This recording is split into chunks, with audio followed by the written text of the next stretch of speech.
আমি একটা লেখা পড়েছিলাম, লেখাটা ছিল একটা লোক রাতের বেলা সে মোবাইল দেখতেছে, মোবাইলের মধ্যে সে একটু খারাপ দৃশ্য দেখাচ্ছিল। এমন সময় মেয়ে গিয়ে ঘরে ঢুকলো, মেয়ে ঘরে ঢুকে দেখলো বাবা তার মোবাইলের মধ্যে খারাপ দৃশ্য দেখে। আছে কিনা এমন ছেলেরা, এমন আছে কিনা বলেন? এগুলির কারণেই তো জানা, এগুলির কারণেই তো জানা। দৃশ্য দেখছে, মেয়ে দেখে ফেললো। মেয়ে তখন বাবাকে বলল, বাবা তোমার লজ্জা লাগলো না? লজ্জা করে না? একটা শব্দ বলেছে, লজ্জা করে না বাবা, লজ্জা করে না বাবা। মেয়েটা ঘরে চলে গেল। সেই বাবা যন্ত্রণায় ভুগতে আরম্ভ করলো, আরে আমার মেয়ে দেখে ফেললো, আমার মেয়ে কি কথাটা বলেছে, লজ্জা করে না বাবা। মেয়েটা সহ্য করতে পারলো না।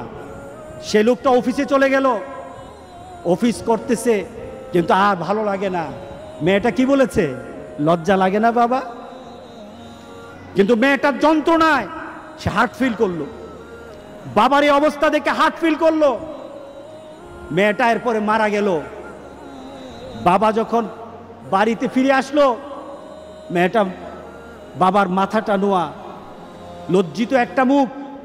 এখনই আমার মেয়ের সাথে দেখা হলে আমার কানে বাজতেছে, আমার মেয়ে আমাকে বলেছে লজ্জা লাগে না বাবা। আমি কিভাবে আমার মেয়ের সামনে যাব, আমি কিভাবে আমার মেয়ের সামনে যাব? এই চিন্তা যখন করতেছে, এমন সময় দরজা খোলার সাথে সাথে একটা চিৎকার শুনলো। স্ত্রী চিৎকার বলতেছে, আমার মেয়েটা মারা গেছে, আমার মেয়েটা মারা গেছে।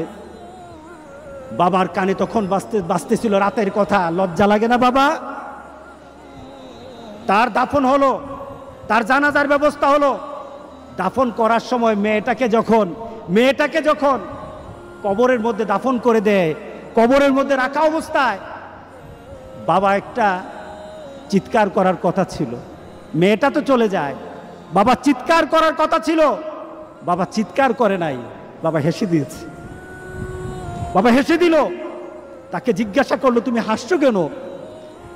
আমার মেয়েটা চলে গেছে, আমার কলিজার টুকরাটা চলে গেছে, কিন্তু আমার জীবনের মধ্যে একটা আঘাত দিয়ে পরিবর্তন করে গেছে। যেই নীতিতে আমি আমার চরিত্রকে নষ্ট করছি, আমার ঈমানকে নষ্ট করে দিতেছি, আমার মেয়েটা হারিয়ে ফেলেছি, কিন্তু আমি আমার আখিরাতকে বুঝে ফেলেছি, আমি আমার আখিরাতকে বুঝে ফেলেছি। আজকে সমাজের যারা প্রিভেন্টিভ করছেন না, আপনি চিন্তা করছেন আপনার মেয়েটা কিন্তু একদিন আপনার জন্য বিপদ হয়ে যাবে, আপনার জন্য বিপদ হয়ে যাবে।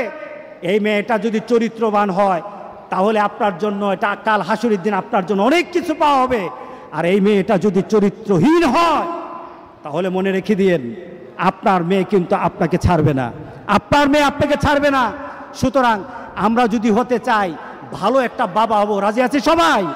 এই দুশ্চরিত্র স্বভাব যার মধ্যে আছে, যেই বাবার মধ্যে দুশ্চরিত্র স্বভাব আছে, এই কারণেই মেয়েগুলি খারাপ হয়, ছেলেগুলি খারাপ হয়। বাবা নামাজ নাই, মেয়ের নামাজ নাই, মার নামাজ নাই, মেয়ের নামাজ নাই, ছেলের নামাজ নাই।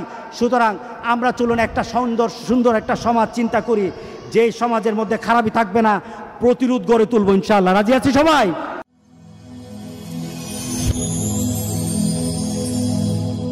Rose TV 24.